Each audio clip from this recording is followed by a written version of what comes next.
This is warm. Good afternoon, everybody.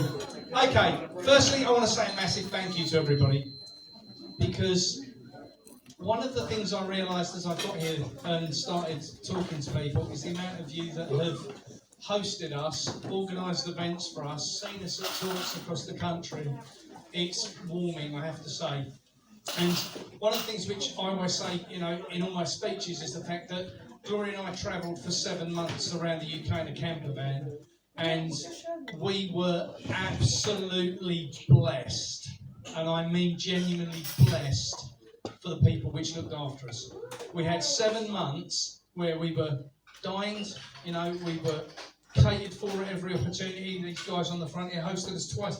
The first time I went to London, we went to stay with these guys, and the second time someone rang me and said, "Will you come and do a talk inside the city?" I said to Gloria, "I got the phone on, that ain't happening." The phone hadn't gone down 3 minutes. They're on the phone to me. "You do want to come and stay with us when you go down?" Now, to be fair to them, I come from a village and don't leave the village very much. Until this year when we went on tour, hadn't really left the village. So they we landed at theirs, just off the M11, and they took us across the city on the tube, made sure we got to the venue, took us back to their house and set us off in the morning. Now, tell me, anywhere else in the country you're going to get that? You ain't. We are part of something very special. 14, please. I'm number 14. Now, as we travelled the UK, it's fair for me to say I left home with a clear mission in my head to talk to people about food, farming, the challenges in food and farming and what's going on. However, it's also fair for me to say I didn't have an absolute in Scooby-Doo what the outcome was going to be from doing the tour. However, after 7 months of being on the road and meeting some absolutely brilliant people, we spoke in front of 20,000 people. And it's really easy when we're in our own little groups at home and you go, "Oh, there's 50, 60 people what we know of," and then like we did, we were getting calls from people all over the country saying, "Please come and talk." There's thousands of people. We spoke in front of 20,000 people, and we've had more groups contact us since we got home than we spoke in front of this year. I can tell you now, when we look around the room and we go, "Oh, there's about 80, 100 people here today," and we go, "That's brilliant, isn't it?" This is nothing against the tide what's turning. And I have to say that. Now, I'm going to talk about what we're up to, because I travelled the country with an understanding that we wanted to better how food's produced, how it's delivered to the public, and how much we enjoy it. And as a result of that, we'd got this, I had this half-arsed idea I was going to set up this website called Food Finders Hub, and I convinced a mate of mine it'd be a good idea for him to build it at his own leisure. And as we've developed it, and as we're getting, and like you say, you've got to take things out to the market and test them, we're getting to the point where we're getting about 70,000 people a week now looking at the site, looking for food. Now, we need a lot more farmers and growers, right? That's period. We need a lot more farmers and growers. That's what we're working on at the minute. Now, one of the things I want to talk to you about today is this thing. I want to talk about this. Everyone see what that is? It's a tea bag. Okay. If I rocked up at your house once a month, any one of you, if I rocked up at your house, would you be prepared to put the kettle on and make me one of those? No. Okay? Not with that. Not with that. And the reason I asked is because we've set up something on the website which 1,500 people have subscribed to so far. We know that the only way we can make a difference to the food supply in this country is to challenge it absolutely head on. And I mean absolutely head on. And I'm not just talking about, "Oh, let's get rid of the supermarkets, that would be pretty." I'm talking about every aspect of how we produce and sell and eat our food.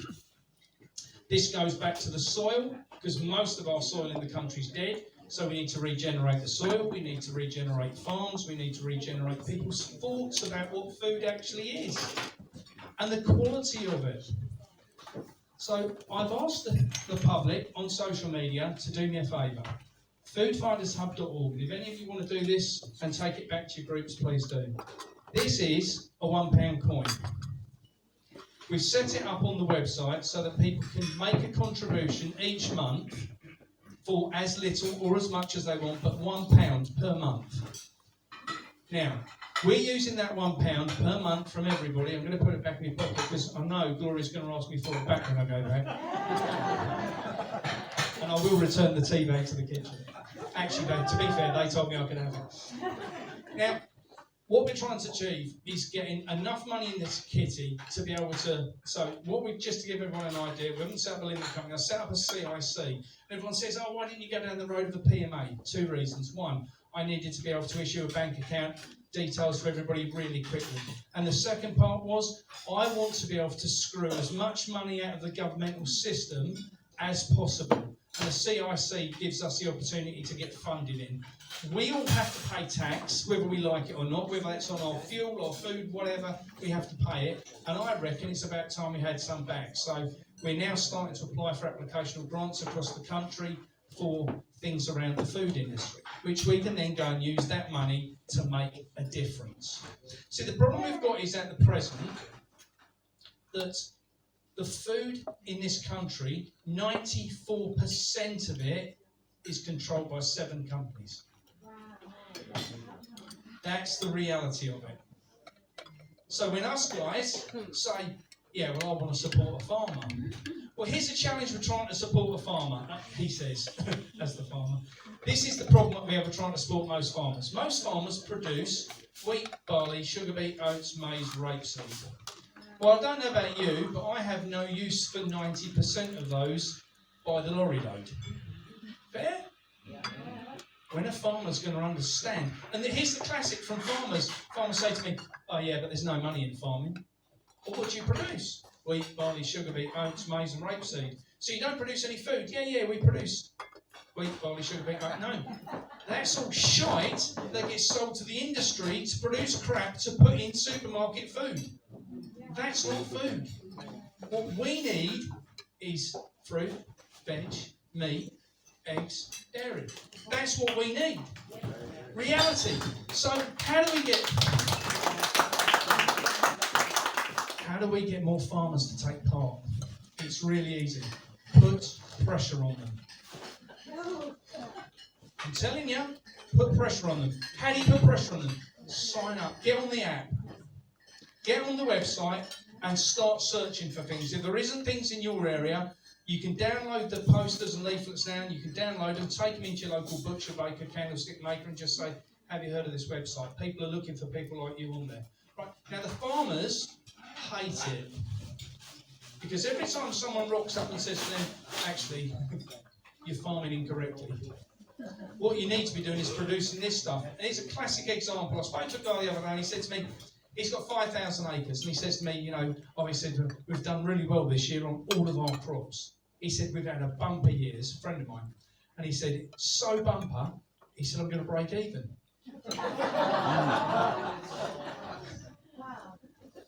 And then said to me, he said, in one of your videos you were talking, he said you can show other farmers how to grow vegetables and earn £30,000 an acre. Yeah. He said, but I didn't earn £30,000 an acre or for 5,000 acres. He said, I didn't earn £30,000. Well, that's because you're a moron. Let's be honest. Let's talk about the thing in the room, that big pink elephant, what nobody wants to talk about. Farmers are sadly, most of them have to say, stuck in this perpetual cycle. And one of those problems, one of the cogs what holds that all together is subsidies. Subsidies don't work for farming. I know farmers that have been on subsidies for 50 years, and now the subsidies are stopped, they want to whine about it. It doesn't make sense. What they should have done was use that money to develop things on the farm and earn the money, and then they wouldn't need the subsidies. I don't get it.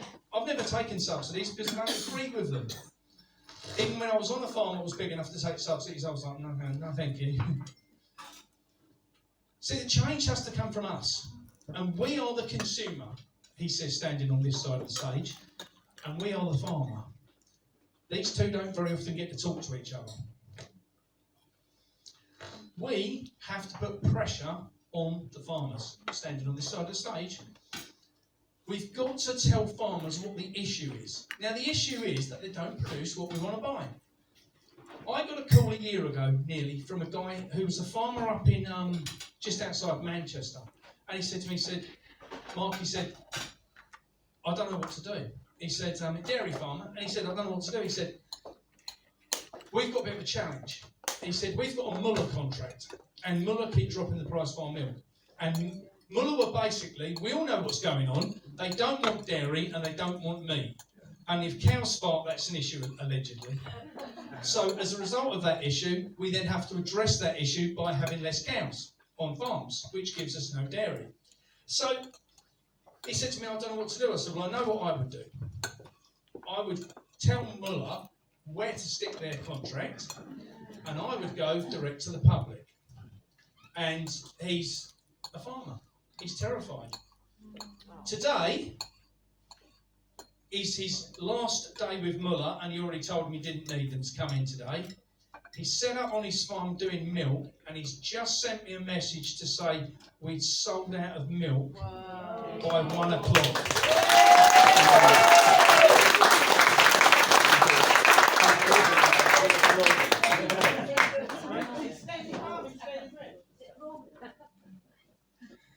Stephen.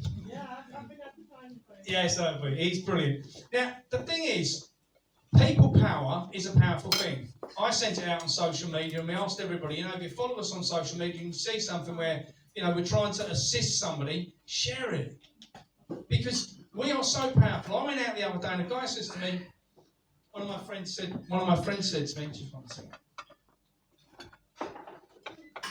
He said, let me tell you something interesting, Mark. He said, Tesco's, we use Tesco's as the example of every little hurt stomach, yeah? I'm going to use them as this example. They have massive, and I mean massive, advertising budgets. And they spend all of their advertising budget on TV, radio, newspapers. Okay, there's 100 people in this room. Show of hands, please, for anybody who uses that type of media anymore. Oh, that's inconvenient, isn't it? And when they advertise on social media, we go, scroll. Because we're not interested in what Tesco's has got to say. And it really brought it home to me, because we were stood talking to him on this farmer's market, and he said to me, Mark, you don't understand. He said, how powerful we are nowadays. I get my phone, I make a video, take 30 seconds, it's gone out to 80,000 people. Tesco's have to spend a fortune to get in front of 80,000 people. Right? And Tesco's, once they've done that advertising, have still got no buy-in. For me, travelled the country, spoke in front of 20,000 people on the back of predominantly Facebook and YouTube. We have such power now in our hands to put things like this on and to go back to each of our groups with a message. So much power. They cannot stop, unless they shut the internet down, what they've started. Now, what really excites me about where we are at this point in time is the fact that we've been blessed, and I use that word quite frequently, and for those who don't know, when I left home 7 months, we're going to say February time, I would probably say that I was on the coast of atheist, non-believer. I believe the universe would provide. And we travelled the country for 7 months, and different times, including the time when Gloria and I were coming down through Lincolnshire, and some people know if you've driven through Lincolnshire, there's a lot of them dikey things. Big water trenches along the roads, and we went along, and for about 7 miles we hadn't seen anything on the side of the roads apart from a big hole. And at one point, a lorry coming the other way looked up from his phone and realised that he was in my lane. And I thought, an instant reaction, get off the road. Thinking there must be something on the side of the road other than a 30-foot drop. We went up the curb, along the bus stop, down off the curb, carried on the road, and that was the only section on that entire road for miles and miles and miles where there was a little bit of grass curb. And Gloria looked at me, she was still holding a cup of tea, and she looked at me and she went,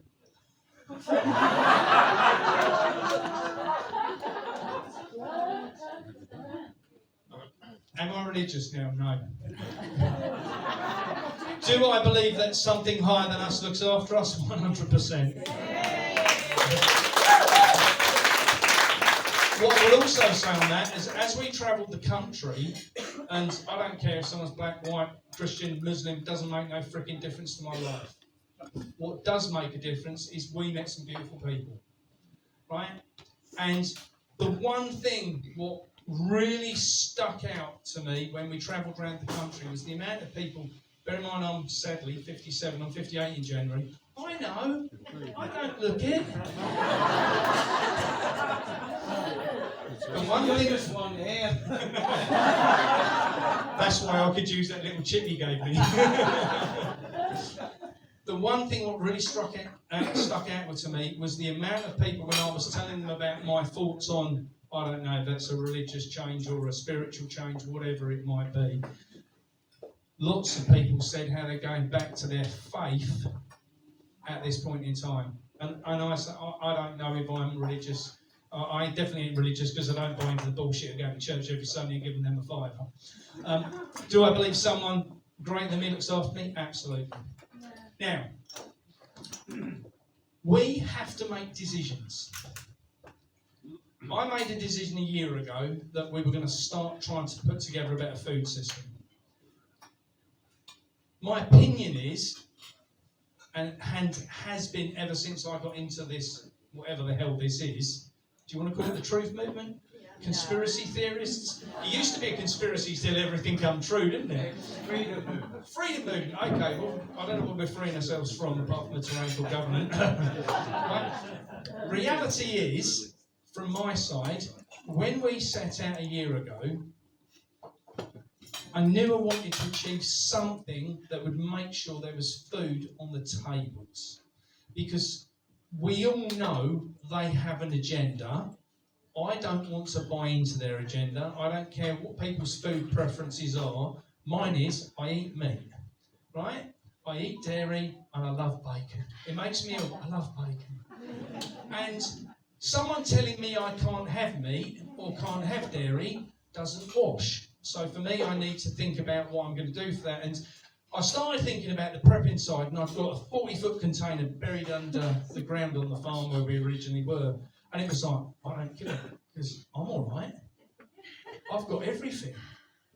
However, if their agenda succeeds, we'll have nothing. And apparently we'll be happy. I don't want to have nothing. I want to live in a land of abundance, as I'm sure you guys do. So my conclusion was we needed to do something about it. And that's what the Food Hub is about. I get calls every solitary day of the week from farmers that are on the transition. Not on a Friday evening putting a dress on and going out and calling something. Probably on the transition that they are working their way from chemical farming, big industrial farming, and coming away from that and starting to move towards a more chemical-free, environmentally friendly, pasture-fed animals, beautiful, pretty flowers dancing down the fields with the vegetables, right? Because that's what people are starting to understand we actually need.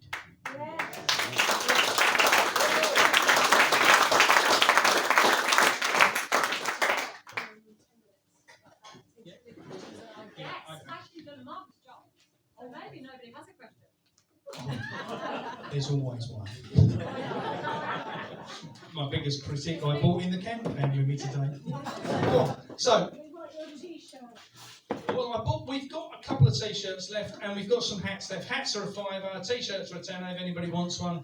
That's basically how we funded going around the country.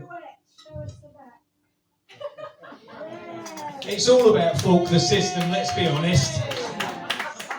So, what was really important to me was to start to understand, I'm going to talk quickly because we've got to hurry up. what was really important was to understand what the new system needs to look like, and then how we involve farmers in that transition. And farmers are starting to come forward. Farmers are starting to ask the question of, look, I've either got two choices: sell the damn farm or find a different method of farming. They're starting to understand, but what we need to do is get the numbers up on the website and get the message out to farmers. Go on there, download a poster. You know, you'll be able to download that by the end of the next couple of days. Go on there, download a poster and say, take it to your local farmers. Take it to your local farm shops, tons of register. The biggest frustration what people have in this country is they say to me, Mark, I love what you're talking about. However, I can't find anywhere near me to go and buy food. How bloody frustrating when the whole country's got damn fields everywhere. We've got to get farmers to understand that the transition is what they're on. And for you guys to take back the message to your groups, we can do this, but we need to fund it. £1 a month. You can do it on the front page. Okay, is there any questions? Just give it a go, see if that works, and then I can row.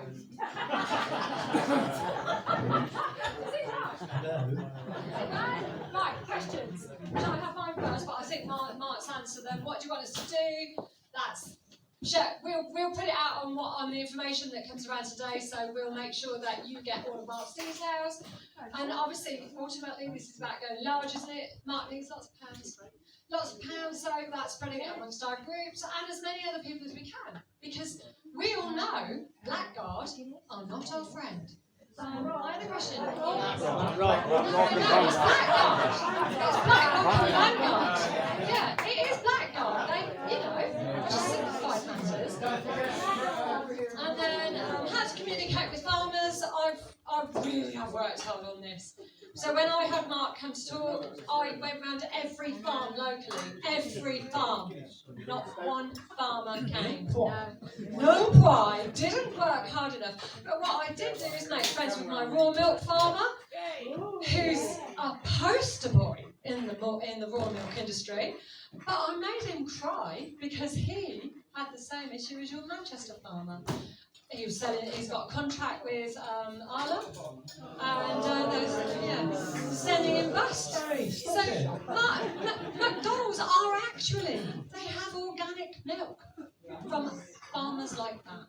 And no one, it's just awful. Anyway, he's managing to make a crust now as well, selling out to the general public, but he's still got the fear.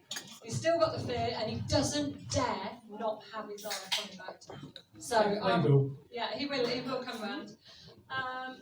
I was going to say, is there a model like for us to try and reach out into the farmers? How do we get to the markets? Not just you. It's how do we get there? Yeah, and I actually think that's more important. We've got various letters and things now which are going onto the website this week that you just be able to download, and it says, I'm a volunteer for the Food Finders Hub, coming from yourself, and you just hand it to them. It tells them exactly what they can expect. It's free. There's no expense to them or to you. You just download it, take it to them, they can join, and we can all get a better food supply. And one of the things I did as well, I just went around the farming supply shops and put that poster there as well when I was trying to get people to come to Mark's talk, and they wouldn't.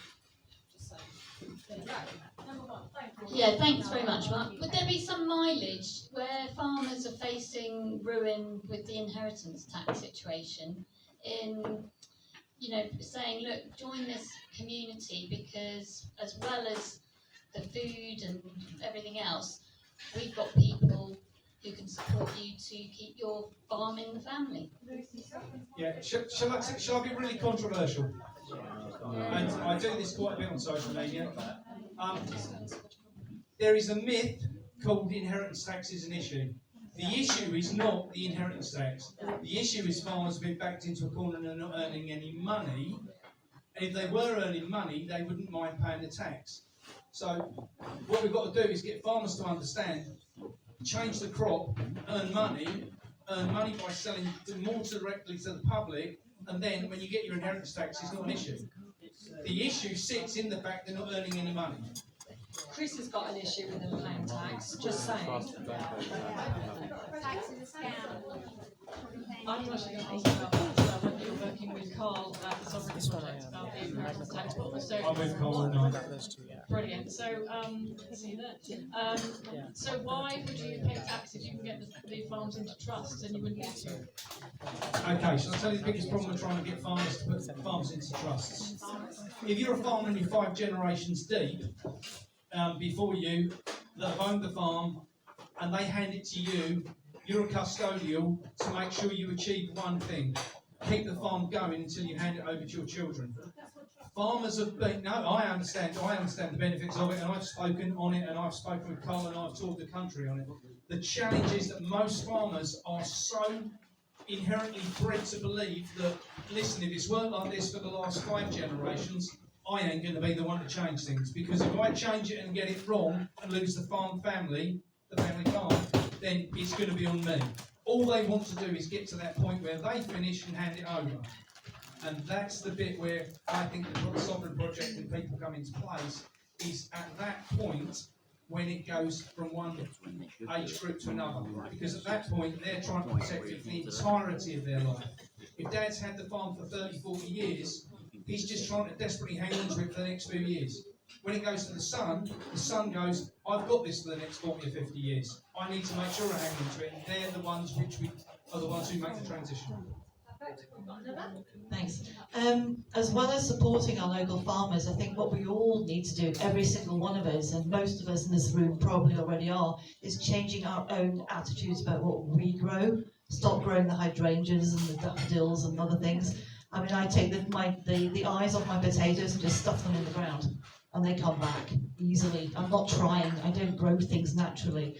I took some lemon seeds and stuffed them in the soil. I've now got beautiful little plants starting. Forget the Royal Horticultural Society. We need to just grow our own, what we can, what little we can, in amongst our own streets and just share it. There's a little growing initiative in Dorset called Nurturing Our Community on the edge of Dorset, Hampshire. But we'll support our local farmers, but we need to change our own attitudes as well, all of us. On the wording of attitude, can I bear in mind this is a truth movement? Can I have a show of hands of people who are still going to a supermarket?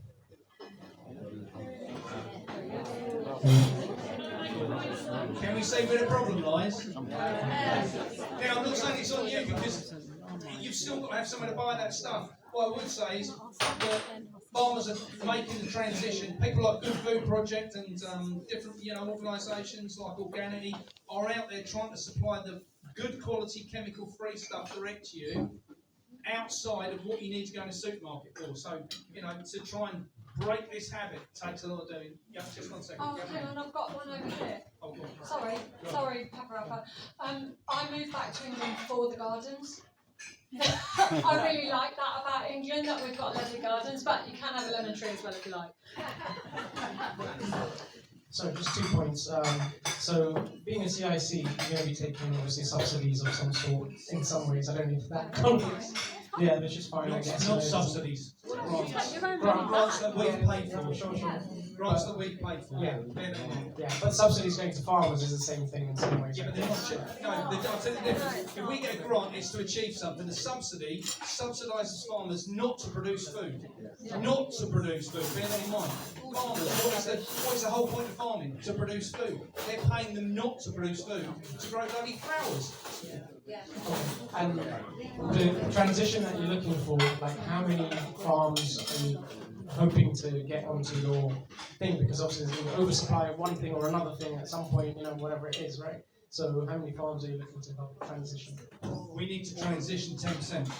Now, we only want, in this country, at this point, we have a lot of land going to solar farms, wind farms, building, everything else. We all know that the problem isn't in what land we're losing, the problem is in what land's left. Now, the land what's left, if it's dead soil, we had, my uncle's farm, we had it tested, it was at 5% life. So when you need to get that up to 40-50% life, then you can really grow some food. So what we've got to achieve is getting the farmers to understand that the land what's left needs to be really, really densely nutritional soil. And that's what will win us having healthier food. It's just through abuse, yeah, chemical abuse more than anything.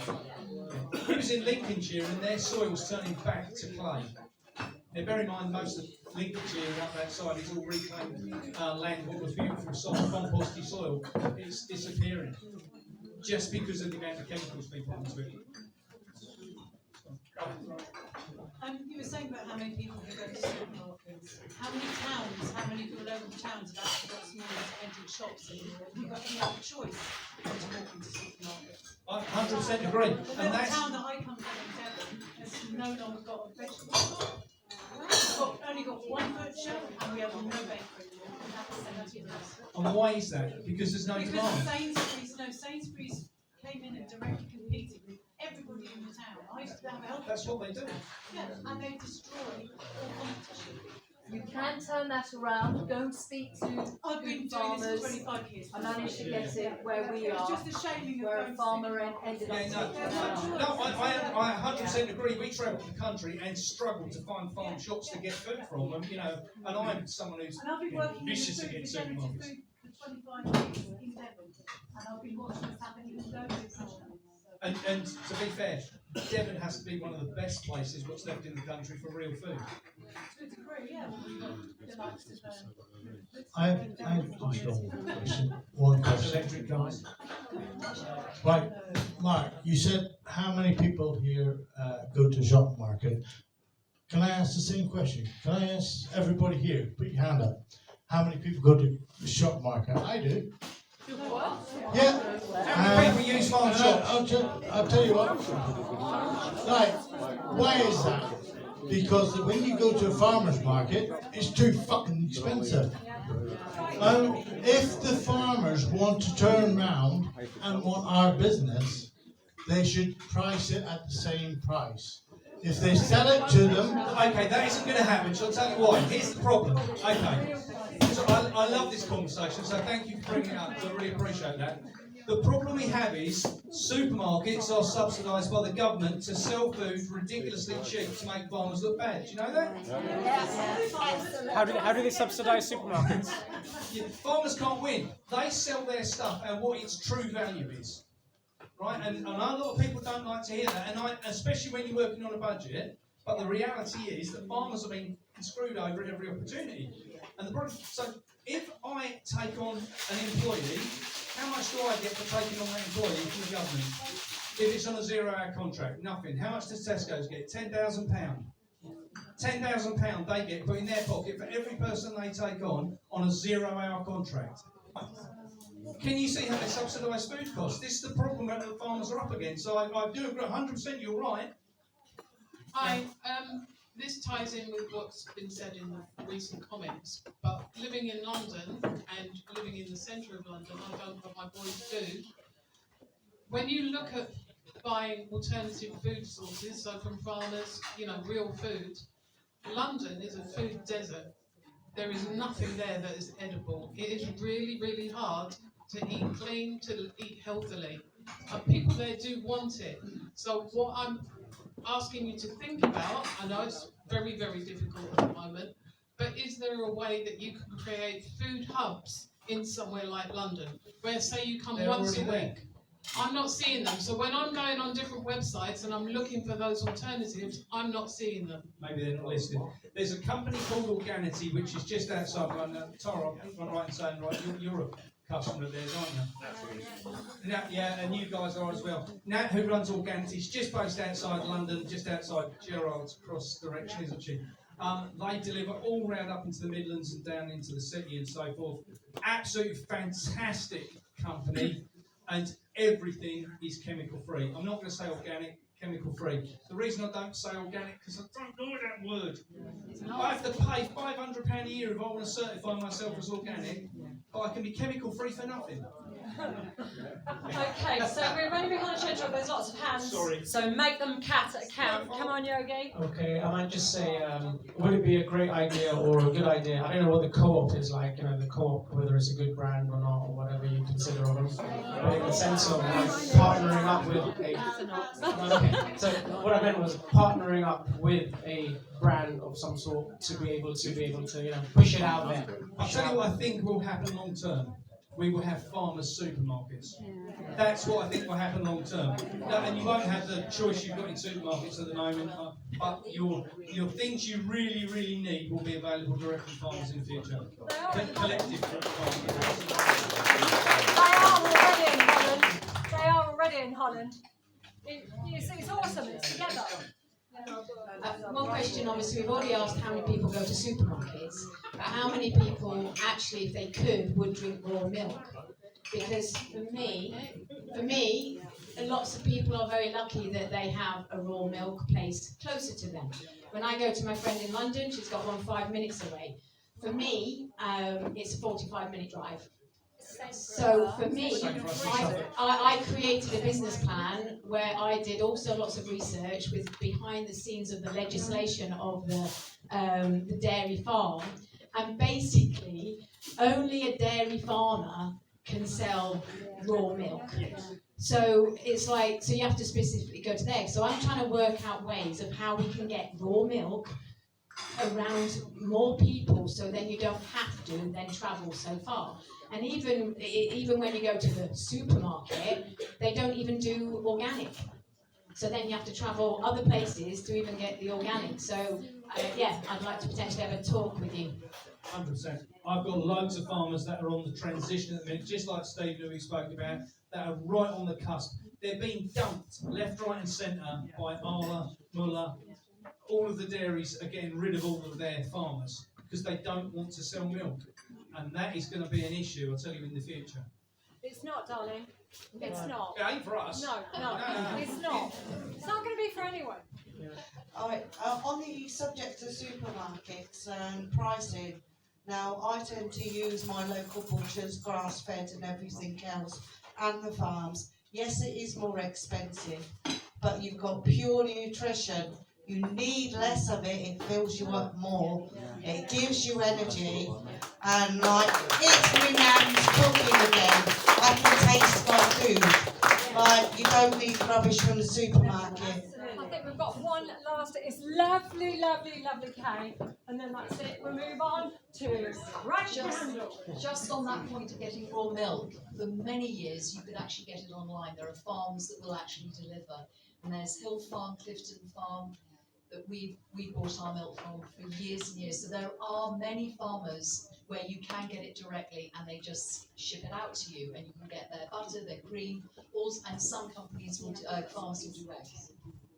I mean, London's always been a food desert, hasn't it, really? We always shipped our food into London. That's what happened, wasn't it? Can I just say one last thing? I'm now looking at organising the 2026 tour dates. So if anyone would like us to come and talk, let us know. Mark, thank you. You're amazing.